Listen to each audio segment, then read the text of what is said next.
Mesdames et messieurs, bonsoir, bienvenue dans ce journal dont voici le sommaire. L'engagement des enseignants contractuels communaux sera-t-il un lointain souvenir? En tout cas, le Premier ministre en prit le dossier en main et rencontre les responsables de leur coordination. Il était question pour Bahory de recueillir leurs préoccupations, écho à suivre. La ville de Conakry, malgré tous les efforts consentis pour la rendre propre, affiche une image peu reluisante. Vous allez le voir, les ordures remplissent les poubelles et jonchent la chaussée. Question à présent, comment sont gérées les ordures en Guinée? Élément de réponse à suivre dans ce journal, c'est tout pour le sommaire. Vers la satisfaction des enseignants contractuels dans le cadre de leur engagement à la fonction publique. En tout cas, le Premier ministre, chef du gouvernement, les a rencontrés en début de semaine. Les responsables de la coordination nationale et du collectif des professionnels de l'éducation étaient autour de la table avec Bahory pour parler des préoccupations des enseignants contractuels. Ansoubay Lebaldé et Buntura Bissouma, reportage. Avec le Premier ministre, les responsables des enseignants contractuels ont expliqué les difficultés que traversent ces derniers pour leur engagement à la fonction publique. 2 plaidoyers ont été faits à l'endroit du chef du gouvernement par les représentants des enseignants contractuels. Nous sommes allés rencontrer le Premier ministre pour lui faire 2 plaidoyers. Le premier, c'était de trouver 2 ou 3 mois de primes pour les contractuels qui ont travaillé depuis 4 à 5 mois sans salaire depuis l'entrée du pays. Et le second, c'était de lui dire de faire en sorte que le protocole que nous avons signé soit respecté dans sa globalité. Et quand nous l'avons tenu ce message, il a dit qu'il était même plus engagé que nous, que parce qu'en réalité, ces 100 premiers jours seront évalués à partir, n'est-ce pas, de toutes les actions qu'il mènerait sur le terrain, et notre dossier figure, n'est-ce pas, parmi les priorités. Après le tête-à-tête, les missionnaires des enseignants contractuels sont sortis avec une note d'espoir. Depuis 2018 jusqu'à nos jours, nous avons déposé toutes les lettres au département de la primature pour rencontrer le PM afin de discuter sur la question des contractuels. Mais pour une première fois, c'est le Premier ministre Bahory qui nous invite. Et une première fois, il nous invite pour nous écouter sur la situation. Et une seconde fois, il nous invite pour, n'est-ce pas, parler non seulement de respect du chronogramme, mais aussi comment j'appelle ça, des primes, n'est-ce pas, qu'on pourrait avoir. Et il nous a rassuré que le gouvernement est en difficulté, mais ils ont, n'est-ce pas, des démarches qu'ils sont en train de faire auprès, n'est-ce pas, des institutions internationales, et que dès que le montant sera débloqué, ils vont mettre en priorité l'octroi, n'est-ce pas, des primes aux enseignants contractuels. Donc déjà, c'est une lueur d'espoir. Après cette rencontre, Moussa Doré, président du collectif des professionnels de l'éducation, invite ses collègues anciens contractuels à garder la sérénité. Politique, à présent, le RPG Arc-en-Ciel regrette la récurrence des cas d'incendie dans le pays. Dans son assemblée générale hebdomadaire tenue à son siège ce samedi, l'ancien parti au pouvoir exige de l'agence des enquêtes sérieuses pour situer les responsabilités. Amara Bangora. Ce rendez-vous hebdomadaire ne devrait pas se tenir du fait que plusieurs de leurs militants sont en déplacement pour célébrer la fête de Ramadan. Mais les responsables de l'ancien parti au pouvoir ont saisi l'opportunité pour exprimer leur confort moral à tenir bon depuis leur éviction du pouvoir et pour brosser l'actualité. D'abord, l'incendie vendredi dernier au dépôt logistique de l'électricité de Guinée. Il ne faut pas que tout tombe à l'eau à chaque fois que des dépôts brûlent. C'est devenu maintenant une pratique dans notre pays. Mais c'est dommage. Ça tombe à un moment où il y a une crise criarde totale d'électricité. Alors, qu'allons-nous faire? Qu'est-ce que nous allons devenir? L'incendie au dépôt logistique DDG succède à celui du dépôt central d'hydrocarbures à Kaloum. Le parti d'Alpha Condé qui assimile ses sinistres à l'extinction des efforts de l'ancien président déchu exige de la junte des enquêtes sérieuses. Le second sujet abordé est la détention de Kassori Fofana Amadou Damaro Kamara ici à la plus grande maison d'arrêt de Conakry depuis bientôt 3 ans. Ils s'en prennent à la CEDEAO qui avait rendu une décision de relax mais sans suivre. Mais nous sommes au regret aussi pour la CEDEAO qui est devenue amorphe. Une de votre branche juridique rend une décision, la période de 3 mois est dépassée, et c'est la même institution qui viole un des principes. Selon le RPG Arc-en-Ciel, au-delà de leur détention prolongée, ces leaders sont en train d'être diabolisés par les autorités au point de juger leur liberté comme une menace pour la République. Le mouvement démocratique libéral modèle a tenu son assemblée hebdomadaire ce samedi sous le thème « Rôle de la justice pour garantir l'exercice des libertés et le respect des droits humains en Guinée ». Ce thème a été abordé dans une conférence animée par Maître Pépé Antoine Lama et Maître Gilbert Tohon Camara. Mamadou Tanouba. C'est un véritable cours de droit que les avocats Maître Pépé Antoine Lama et Maître Gilbert Tohon Camara ont donné aux militants et sympathisants du parti modèle de Aliouba. Ces deux avocats avaient défendu le modèle pour l'obtention de son agrément après sa création. C'est pourquoi Maître Pépé Antoine Lama a accentué son intervention sur qui est le juge administratif. Quand on parle de la matière administrative, il faut faire un distinguo entre deux choses. Il y a ce qu'on appelle le plein contentieux et il y a ce qu'on appelle le recours pour excès de pouvoir. Et ce qui va nous intéresser ici, dans le cadre surtout de la protection des droits de l'homme, je ne dis pas que dans le plein contentieux on ne peut pas en parler, c'est le recours pour excès de pouvoir. Vous vous souviendrez qu'il y a 5 ans, 6 ans en arrière, certains groupes de citoyens ont été privés de la liberté d'être éligibles, de la liberté de s'associer pour créer une organisation politique. Ces personnes ne sont autres que les membres fondateurs du parti modèle.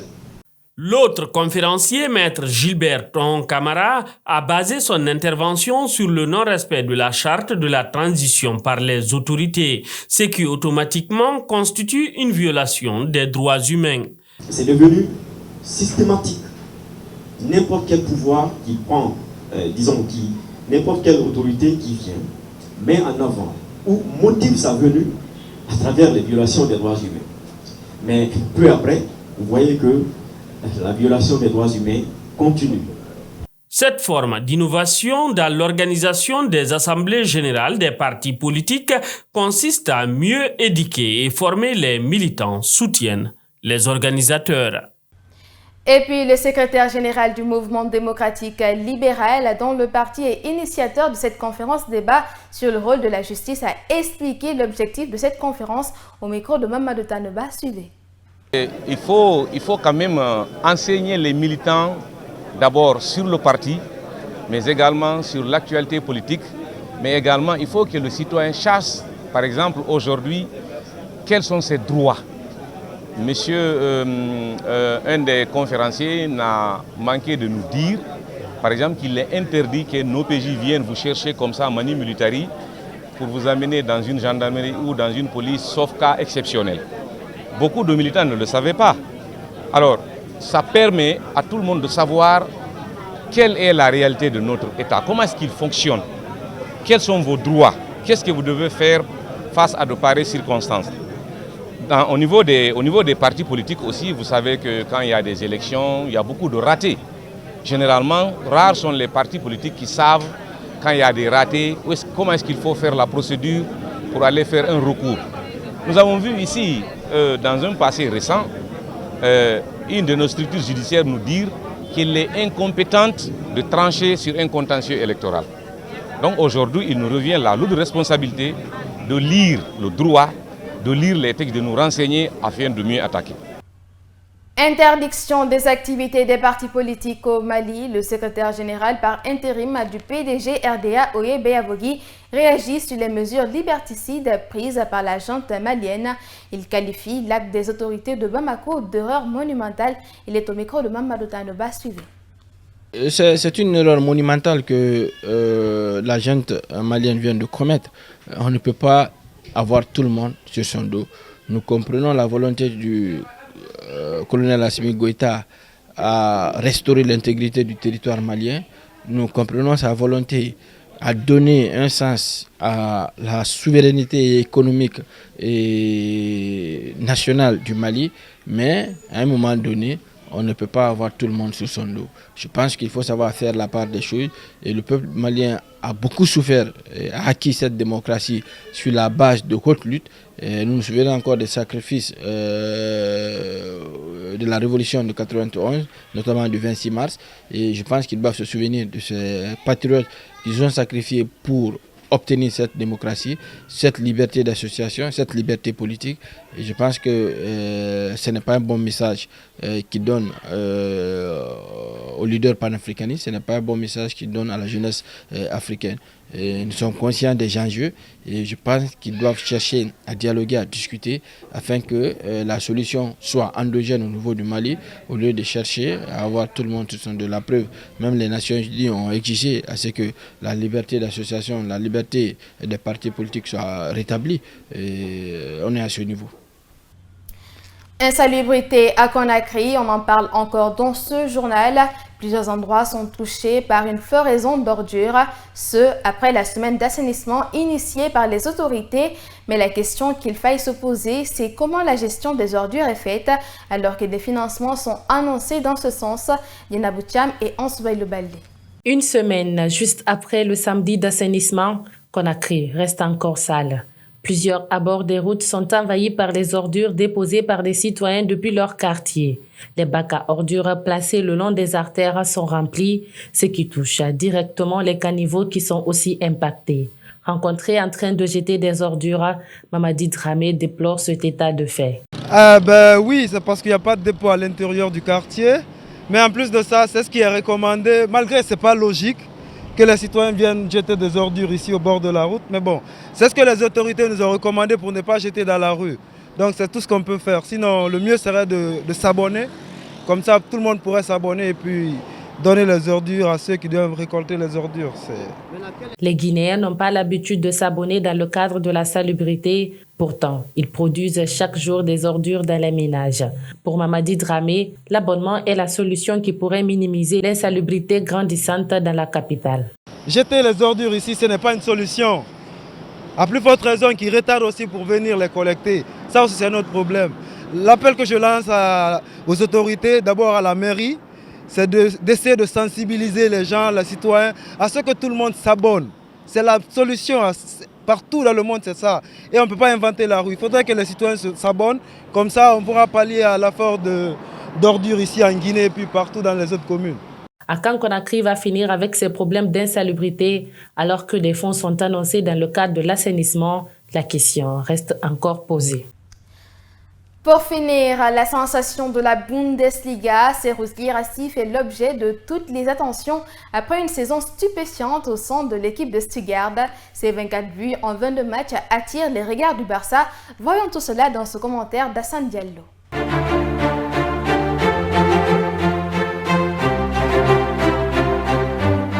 Selon les informations de la presse guinéenne, Serhus Guirassy pourrait évoluer en Espagne au FC Barcelone la saison prochaine. Depuis le début de la saison, Guirassy a impressionné les observateurs avec ses performances incroyables sur le terrain. En 22 matchs, il a trouvé le chemin des filets à 24 reprises, faisant de lui l'un des joueurs les plus prolifiques du championnat allemand. Ces performances exceptionnelles n'ont pas manqué d'attirer l'attention des grands clubs européens. Des clubs comme Newcastle, Manchester United et l'AC Milan ont tous manifesté leur intérêt pour l'international guinéen. Cependant, selon les dernières informations du média guinéen 100% Foot, Guirassy aurait donné son accord au FC Barcelone pour un éventuel transfert. Le joueur de 24 ans serait sur le point de rejoindre le club catalan dès l'été prochain. Le média rapporte que Guirassy devrait signer un contrat de 4 ans avec le FC Barcelone avec un salaire annuel de 12 millions d'euros. Sa valeur marchande est estimée à 40 millions d'euros, ce qui témoigne de sa qualité et de son potentiel sur le marché des transferts. Si cette transaction se concrétise, ce serait un coup majeur pour le FC Barcelone qui renforcerait ainsi son attaque avec l'arrivée d'un talent prometteur et en pleine ascension. Les supporters du Barça attendent avec impatience l'officialisation de cette nouvelle acquisition qui pourrait changer la donne pour le club la saison prochaine. Fini ce journal à tous. Merci de l'avoir suivi. On se retrouve très vite sur Kavi TV. Excellent week-end à vous. Au revoir.